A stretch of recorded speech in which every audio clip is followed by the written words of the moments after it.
కలియుగం ఎలా ఉంటుంది? ఒకసారి ధర్మరాజు లేని సమయంలో మిగిలిన నలుగురు పాండవులు శ్రీకృష్ణుణ్ణి కలియుగం ఎలా ఉంటుందని అడిగారు. శ్రీకృష్ణుడు నవ్వి చూపిస్తాను చూడండి అన్నాడు. 4 బాణాలు 4 దిక్కులకు వేసి తలో దిక్కు వెళ్ళి ఆ బాణాలను తెమ్మన్నాడు.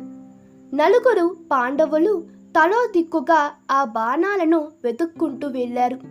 అర్జునుడికి బాణం దొరికింది. ఇంతలోనే ఒక మధుర గానం వినిపించి అటు తిరిగాడు. ఒక కోయిల మధురంగా పాడుతూ బతికి ఉన్న ఒక కుందేలను పొడుచుకు తింటుంది. అర్జునుడు నివ్వెరపోయాడు.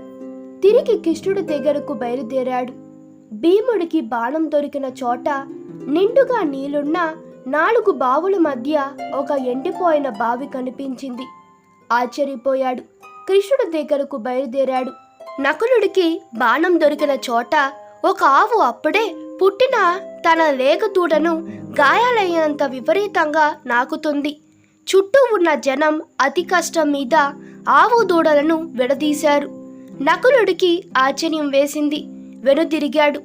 ఇక సహదేవుడికి బాణం దొరికిన చోట ఒక పర్వతం పైనుండి ఒక పెద్ద గుండు దొల్లుతూ దారిలో ఉన్న చెట్లను పడవేస్తూ వచ్చి ఒక చిన్న మొక్క దగ్గర ఆగిపోయింది.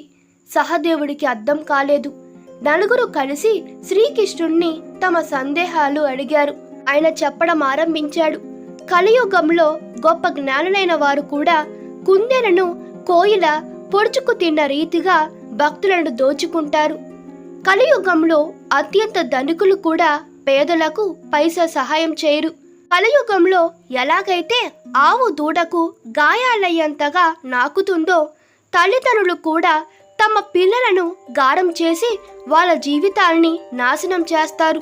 కలియుగంలో జనులు మంచి నడవడి కోల్పోయి కొండ మీద నుంచి గుండు దొల్లినట్లుగా పతనమవుతారు. భగవాన్ నామం అనే చిన్న మొక్క తప్ప ఎవరూ కాపాడలేరు. ఈ కథ మీకు నచ్చినట్లయితే మీ అభిప్రాయాలు కామెంట్ తెలపండి. Please like, share and subscribe to my channel. Thank you.